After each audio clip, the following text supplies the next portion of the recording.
How is it? I hope I'm not overexposed. It's bright. Holy shit. All right, what's up?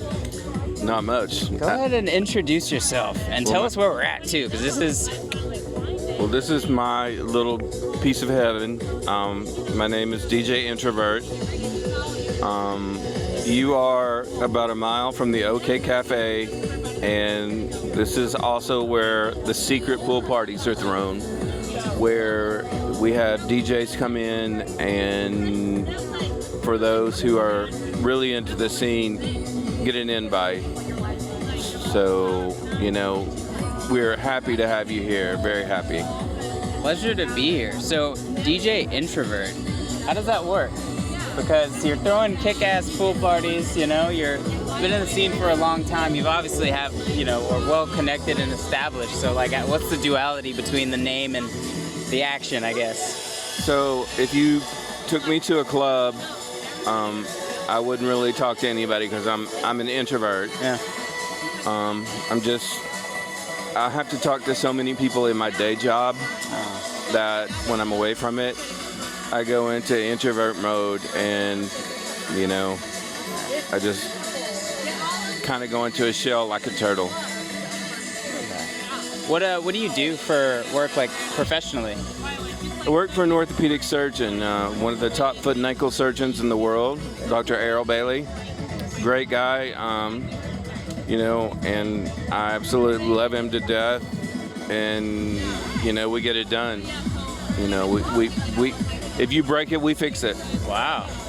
Shout out. If you break it, we fix it. That's fire. What got you, into the medical field in the first place?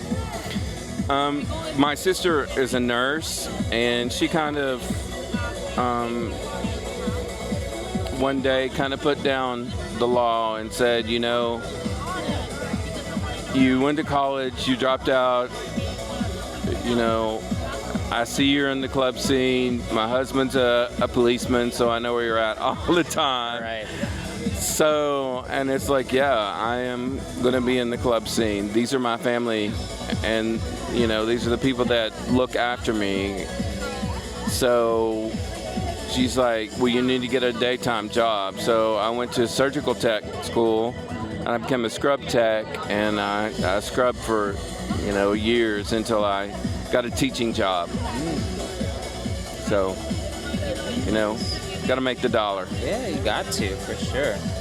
So, can you break down the, duality or relationship between having a very adult professional job and then just clubbing at night? How does that balance? What's your work-life balance like? Well, I'm 53 now, so back in the day, I had the energy, work Monday through Friday, go to the club Thursday night, get in at 3, be at work at 8, Friday, go to a rave. That's back when we had, rave in a cave, we had, warehouse raves, yeah. We had, you got it in. Right. You're getting it in, and then Sunday night about 3 o'clock, I'd go to bed and start the whole process over. Jeez Louise. Do you think that's, how has that affected you? Because obviously we have a younger audience. All spectrum, but mostly a younger audience. So are there any sort of pros and cons to really putting your body through the ringer early, or does it prepare you for a longevitous DJ work-life career? Well, I played 5 sports too, so my body went through it early. Yeah. Then, getting a 40-hour-a-week job, then, just being honest, I was raving at least 24 hours a week too, so. Wow. Then you go to the afters, and, I wouldn't change it. I wouldn't. I really wouldn't, because I met some of the best people that I've ever met in the rave scene, and they're loyal. When you work in a corporate setting, people will turn on you in a heartbeat. Yeah. So, That is I'm down with my rave crew. Can you break down the timeline on like kind of when you started, where you were at, what the scene was like? Can you break down like the sights and smells of it? Absolutely. So I came from Knoxville, and believe it or not, you know, everybody thought, oh, Atlanta had this great scene. People were coming from Atlanta to Knoxville to go to parties with us. Yeah. And I was helping promoting at the time, and we were bringing in, at that time, you know, we were heavy into breaks. We were bringing in Merlin. We were bringing in Icy. We were bringing in Baby Ann. You know, when you bring those DJs in, people are going to want to come. Yeah.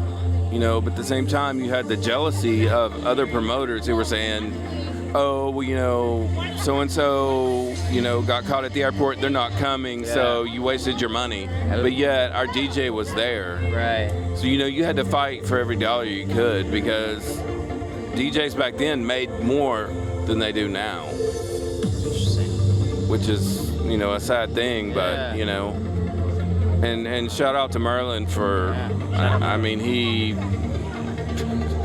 killed every time he came up. His shows, he just killed it. Oh, yeah. For sure. Mixes nobody ever heard of. The first time I heard Nancy Sinatra, These Boots Were Made for Walking, breaks mix, that everybody in the club just completely stopped. Whoa. And they were like, what am I hearing? And let's get down. Yeah. That's insane to mention it. So like, what was like, I guess like a typical night like were there any sort of clubs either in Knoxville or Atlanta that you frequented, or any sort of locations? Like, where were the secret cool kid spots? Oh yeah, we had like Thursday night you went to the Closet, which was also known as Lord Lindsay's. Friday night, you know, you pick who had the best DJ. You know, it could be anywhere from the ballroom to, you know, the carousel to, you know, just depends who was throwing what. Saturday night, you know, pretty much everybody went to the ballroom. Sunday night, it just depends on how you felt. Most of the time we were crashing and that was our night. And then Monday night, I had residency at a club called the Rainbow Club West. And, you know, we had people from Johnny Knoxville to Brad Renfro before he passed away. So, you know, we had a good clientele, and they had a good time. Sure. Yeah. How, I guess, like, accepting was it? Because, like, especially with the internet nowadays, there's like a lot of things are a little bit more accessible. Knowledge is passed around a little bit more freely. But I imagine, you know, 10, 20, almost 30 years ago, it's like you kind of had to know. And so how accessible, like how often were you seeing fresh faces that were just breaking into the scene that decided that they wanted to be a part of the rave culture? Or was it just a tight-knit community all the time? It was a tight-knit community, and if you saw a new face in the club, the old schoolers like me, even though I was only 24, 25, we would go up to them and introduce ourselves and be like, hey, you know, is this your first time here? Yeah. You know, and we would fill them out. For the same reason, we were looking to see, you know, is this a plant? You know, are we going to jail tonight? Right. Or are we going to have a good time? Right. So, you know, we had our crew and we knew what to do. Okay, that's very cool. I guess on the topic of staying not only out of jail but alive, like what were some of like the early tips and tricks for like staying safe? You mentioned obviously having a community, knowing your crew, but I mean things have changed in a lot of ways. So like how did you guys stay safe back then? You knew who you were buying from. Like usually there was only one or two pharmaceutical reps. Absolutely. That you would get what you needed from. Sure. And they never gave you anything bad because they would personally take it first to make sure. Right. You know, we didn't get into that whole mess of, you know, like DXM and that kind of mess until 2001 or 2001 or 2002. And so, you know, we knew what we were doing, and we would have somebody that would test it for us, you know? Yeah. And I'm all for everybody having a good time and doing whatever they want to do. Right. in as long as they do it, you know, responsibly and not getting out of control. Absolutely. And you know, I've been that kid. I had 14 rolls in one night, and you know, I walked away the next day, not sure how, but I did. Wow. You know? That's dope. But that's when they were safe. Right. What are some other ways that you've seen the scene kind of evolve and change for better or for worse? Are you still like super active out as much as you were, or? I'm not. Just because, you know, of my job, I work 40 plus hours a week in orthopedics, and then, you know, occasionally there'll be a show I want to go to, I'll go see, and it's not like it used to be. We didn't have cameras, so not everybody's holding their camera up, and you can't see because of the cameras, and then, you know, we were able to get back to, like, get albums signed by DJs and stuff, and unfortunately, the DJ culture, to an extent, has changed. Some of the DJs, you know, when they're done with their set, they want to go back to the hotel. You know, people like BT, amazing. He'll sign all night long. Wow. I mean, you've got certain DJs that are amazing and that will, you know, they'll sign, they'll do, you know, they'll stay an extra 2 hours. Yeah. But then you got some that are like, I can't be bothered. So,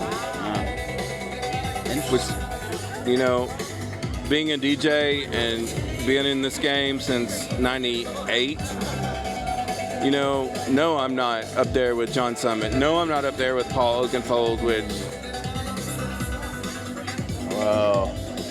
Hell yeah. Can you break down the tattoo? Yeah, so I'm a Perfecto groupie. I've actually got to meet Paul because of this tattoo. We were he had a show here, and I showed my tattoo, and I've never seen fans at a show clear, like, everybody just cleared. Whoa. And pushed me to the front because they wanted Paul to see that I actually took the time and the money to put his record label on my arm. And Paul, like, he walked up and he was like, "Nice one, mate." Nice. And I was like, I'm down. Wow. I'll always be down with you. I've got flags upstairs. I mean, I love that level. Aside from the tattoo, what is I guess your most prized or coveted memorabilia that you have? I have a white label of of Robert Miles' Children. It's an Acid Breaks remix, and it is my most prized possession because not many people have it. It's very few, and it's probably the best Acid Breaks remix I've ever heard.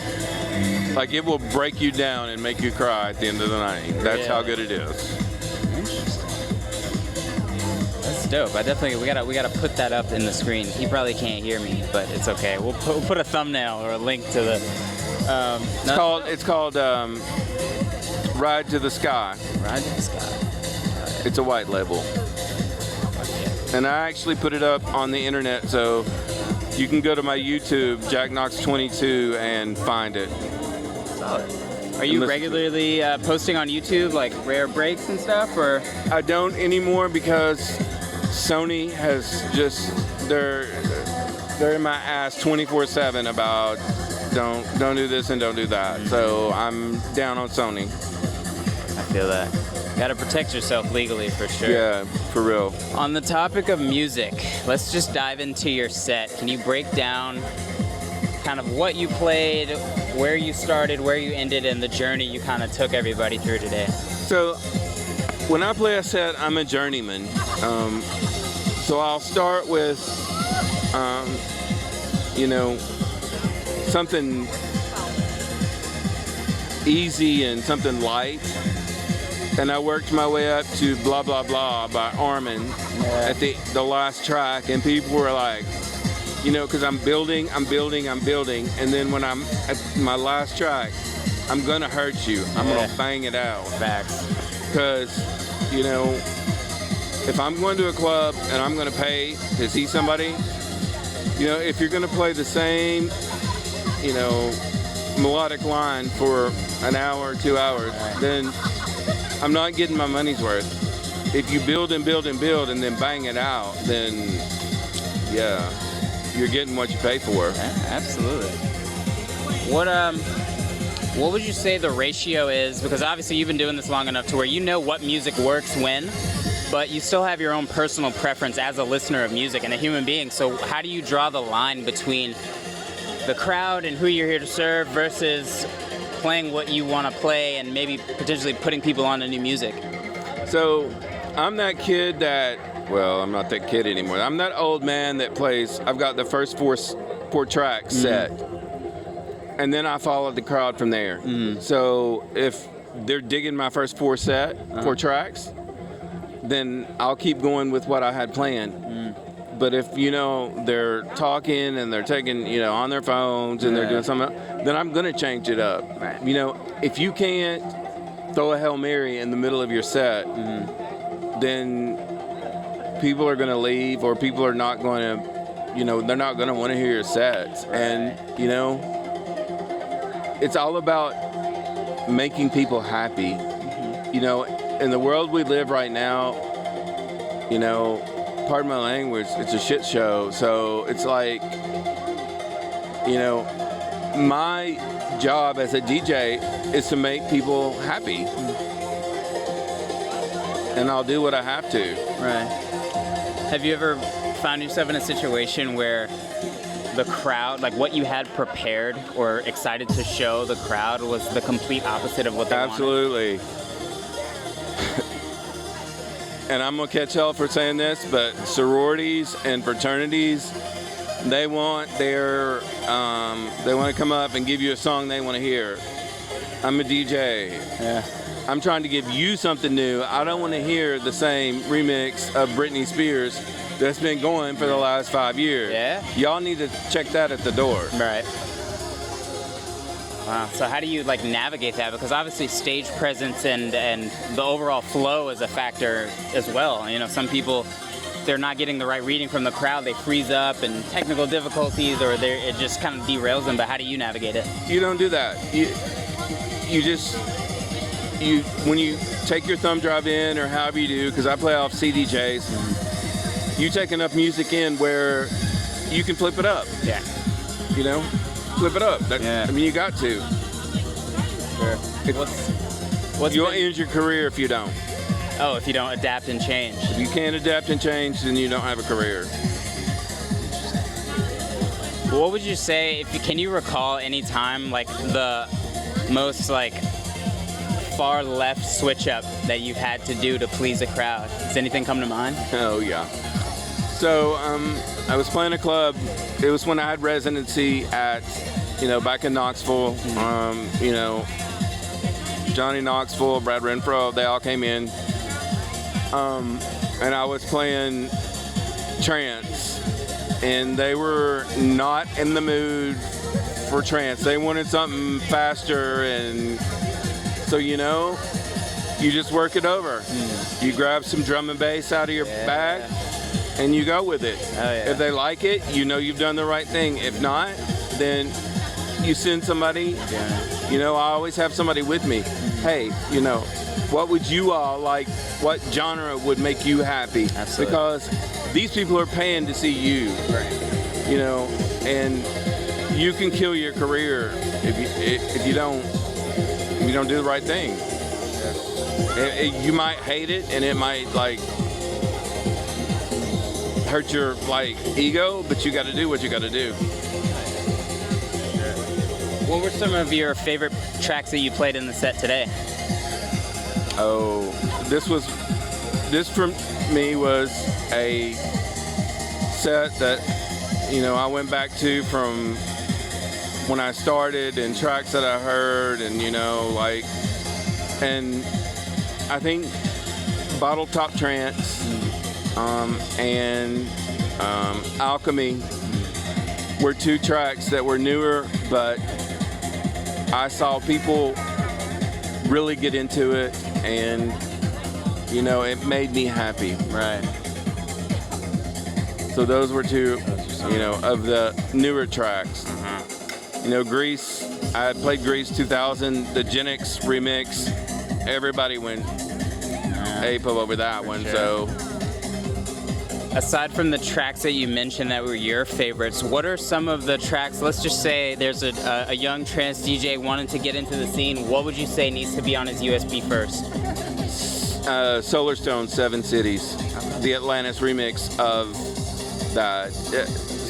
Solar Stone, 7 Cities is just one of the best tracks ever. Yeah. I mean, and then you can go from there. I could go for hours on giving you tracks, but that is a track that literally, I was in a cave. We were at a rave in a cave with stalagmites and stalactites. Holy shit. Like a creek going down it. Yeah. And when you hear that at 3 a.m. in the morning, after taking what you need to take, Your pharmaceuticals, then literally there were people in tears. Wow. Because it broke us all down. We weren't ready for it. It's when it first came out, and it was amazing. Wow. Solar Stone's just an amazing producer. That's awesome. I think out of all of the communities, genres, and like subgenres of like electronic, like trance, people that favor trance or play trance, they have a very special connection. It's almost spiritual. I guess I don't know if you guys just are able to articulate it better, but you guys really get into it. Unlike, I mean, there are obviously similarities, but like unlike pretty much any other genre. So like why trance for you? But I'm not solely trance. Really, my first love is breaks. Breaks. And Huda Hoodia lives right down the street from me. Oh. So you got Huda Hoodia, you got Merlin, you got, Decline and Red Solo, you've got, all of these DJs, Stand Warriors, you know, they have my heart. Yeah. So between breaks, trance, and drum and bass, you know, when I'm going to London in a couple of weeks, I'll come back with a crate of records, and you know, probably most of them will be jungle and drum and bass. Okay. But, you know, I'm not married to one genre, because if you get that, then people are going to label you as, well, he's only going to play trance. Right. So. Interesting. What would you say, like, obviously you have staple genres that you kind of lean towards depending on the vibe, but in terms of like your day-to-day, what do you find yourself listening to the most? Just like out Drum and bass. Really? You're like running errands at like Whole Foods, just like banging intelligent drum and bass. That's hard. Sometimes even jump up. Really? Yeah. Okay. But you know, I'm just old school. Oh yeah. You know, 53, had open heart surgery, and still giving it hell. Giving it hell, dude. That's very fire. What how was your transition personally from vinyl to like digital? I was ready to fight people. Literally, I was ready to fight people. That's crazy. Why? Because vinyl you can touch. Yeah. And vinyl is like making love. I mean, when you can touch it, you can do what you want with it. And people had to talk me into using CDJs, where vinyl I just love, can touch. I mean, you've got the control over the vinyl. So. What about like the cost, I guess, benefit or the travel time? A lot of records can be very cumbersome. So what are the pros and cons to you? If you do digital, you're paying like $2.99 a track. If you're buying vinyl, depends on where you buy. If I'm buying something old off Discogs, I can get it for like $3 or $4. I just bought Gen X new, his first release, 2-disc set, and it was like $40. So, you know, you gotta weigh, you know, is it worth it? And You know, I dropped a Gen X track today that people are like, who was that? Right. And I was like, that was Gen X. So it's just like, you gotta decide what you want to do. For sure. Now, I think the most like the debate in the forefront of vinyl versus digital is like the sound quality. Do you recognize any of those nuances, or? Yeah. Old school digital, old school vinyl can have, you'll hear a pop, but those of us who are old like me like that. You want to know that, it's vinyl and it's got that little, that pop sound to it, or it's got some nuance to it, where most of the new stuff is cleaner. So, it's just what you love. What you love. I would love to do, first off, I want to thank Private Property for this opportunity. And second, I would love to do a vinyl set for you all, because I don't think I've seen a vinyl set for you all. And I've got a couple of the other guys that will throw some breaks down and some house, and I'll throw some drum and bass if you want to get nasty. That would be lit. We actually have I believe it was Mr. E. I think he did one. And who was it? There are not many of you. We want to get you all together. I got two 1200s, and if anybody wants to go, back to back with me, or just wants to do a set, let's roll with it. Let's roll, for sure. Let's roll with it. Hell yeah. I don't have that much time left on this earth at my age, so let's roll with it. But you're making every day count, and we appreciate it. Absolutely. Before we wrap up, I do want to know something about you. What's something that your fans or the people don't readily know about you? Any sort of cool hobbies or... Cars. Cars. I have a M4 convertible. Oh yeah. I have a 760 BMW. Oh yeah. I race cars for a while. You hit the wall once, you can come back from that.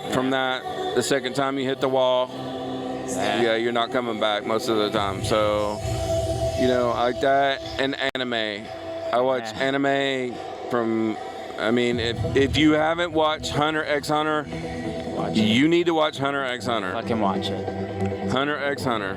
Watch it. Absolutely. What are some other animes you want to put the people onto? Blue-Eyed Samurai. Okay. Won an Emmy last year, or was nominated for an Emmy. Amazing. Everybody's seen Naruto. Yeah. Kakashi. Shout out Kakashi. All of that.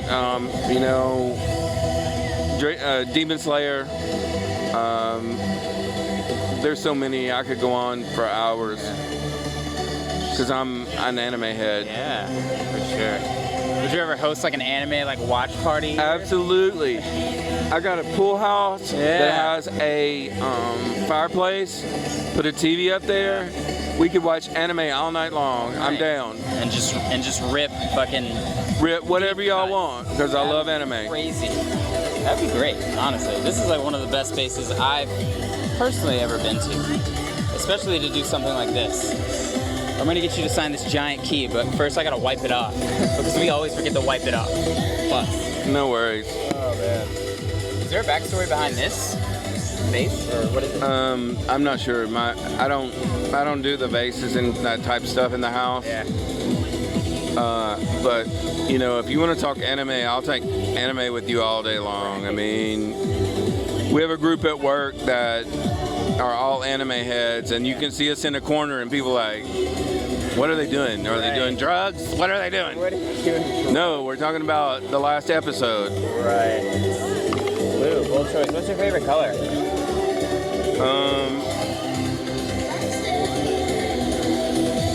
My favorite color.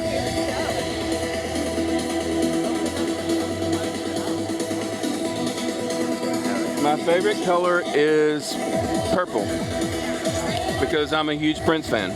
Wow. Shout out Prince. R.I.P. The GOAT. Hell yeah. Well, DJ Ntrovert, we did it. We appreciate it. And we're looking forward to more. Let's do it more. This pool is open anytime you want. Hell yeah. Appreciate it. I know you're fucking hot. I know that was like a hella long-winded. I'm like sweating bullets. That's fucked. But no, I appreciate it. Thank you so much for absolutely. taking the time out and coming here and Sure. allowing me to play for you.